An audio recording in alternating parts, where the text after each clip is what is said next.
Yang terhormat Bapak-bapak, Ibu-ibu, salam Pancasila.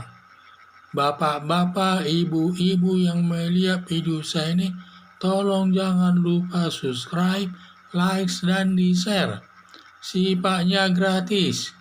Pada hari Sabtu tanggal 6 November tahun 2021 ini, saya akan mengomentari Luhut Binsar Panjaitan dan Erick Thohir dilaporkan ke KPK terkait bisnis PCR.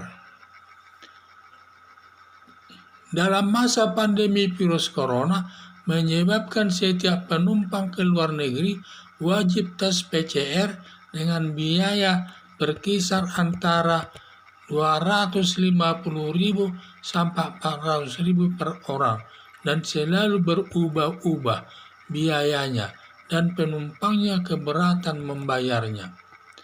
Dalam pelaksanaan tes PCR telah dibisniskan oleh para menteri, tokoh politik, dan pengusaha.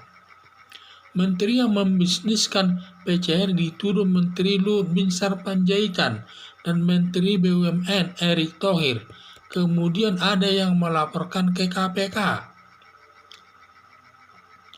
Atas laporan ke KPK agar KPK memeriksa kebenaran laporan tersebut sesuai aturan hukum yang berlaku.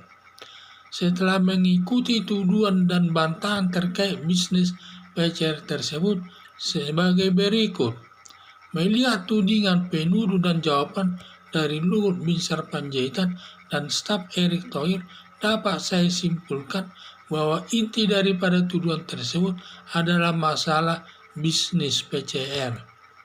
Dilihat dari sudut hukum, inti kasus benar ada bisnis PCR. Hal ini masalah bisnis untuk mendapat keuntungan dari uang yang digunakan sebagai modal bisnis tersebut. Jadi hanya mendapat keuntungan, maka dalam hal ini tidak ada kerugian keuangan negara. Karena tidak ada merugikan keuangan negara, maka tidak dapat digolongkan perbuatan korupsi. Yang bisa digolongkan perbuatan korupsi kalau ada kerugian keuangan negara. Kalau dalam hal ini tidak ada kerugian keuangan negara, maka tidak bisa digolongkan perbuatan korupsi. Dugaan sementara bahwa KPK tidak akan menemukan minimal 2 alat bukti, maka Komisi Pemberantasan Korupsi tidak melakukan pemeriksaan perkara tersebut atau menghentikan pemeriksaan perkara atas laporan masyarakat untuk menghindari tunggakan perkara.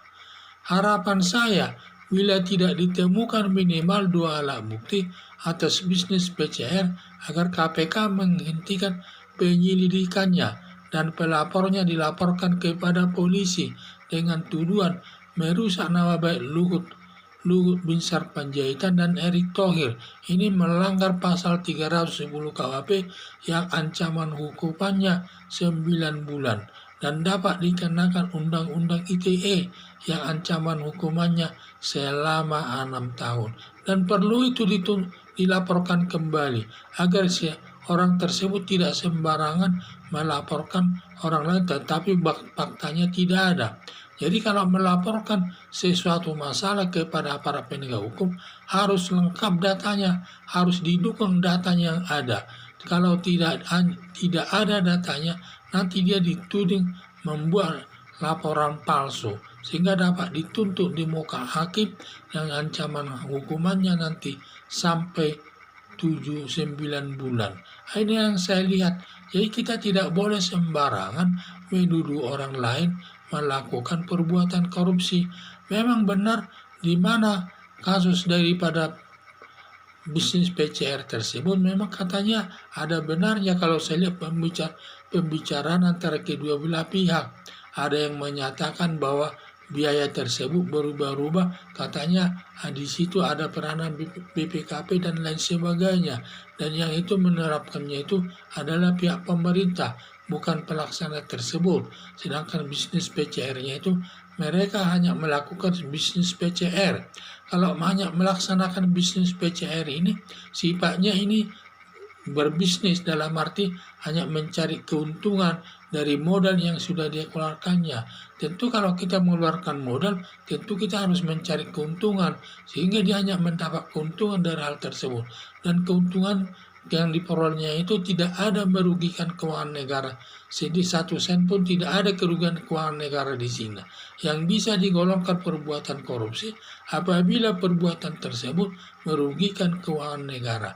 Kalau dalam hal ini tidak ada kerugian negara, malah kita dibantu oleh pengusaha tersebut kepada masyarakat untuk di PCR atau dites apakah orang itu kena virus corona atau tidak. Kalau tidak kena virus corona dapat ikut terbang, tetapi kalau terkena virus corona akan ditunda keberangkatannya agar tidak menular kepada penumpang yang lainnya tersebut. Ini yang menerapkannya adalah pemerintah. Seharusnya pemerintah yang menanggung biaya tersebut, tidak ikut pemerintah swasta ikut campur tangan di sana. Itu harus biaya negara sebenarnya menanggung ini. Tetapi sekarang ini malah para politisi dan juga para menteri ikut-ikutan berbisnis di sana. Memang secara etika mungkin kurang baik, tetapi secara hukum tidak ada yang salah karena mereka tidak merugikan keuangan negara di sana. Mereka hanya mencari keuntungan dari modal mereka tersebut, sehingga tidak bisa digolongkan perbuatan korupsi.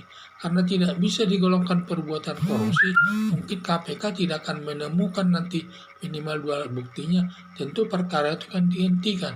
Sebaliknya, dan yang melaporkan tersebut dapat dituntut balik oleh Luhut Binsar Panjaitan dan Erick Thohir karena namanya sudah dirusak olehnya dan melanggar pasal 310 KUHP yang ancamannya 9 bulan. Sekian dan terima kasih.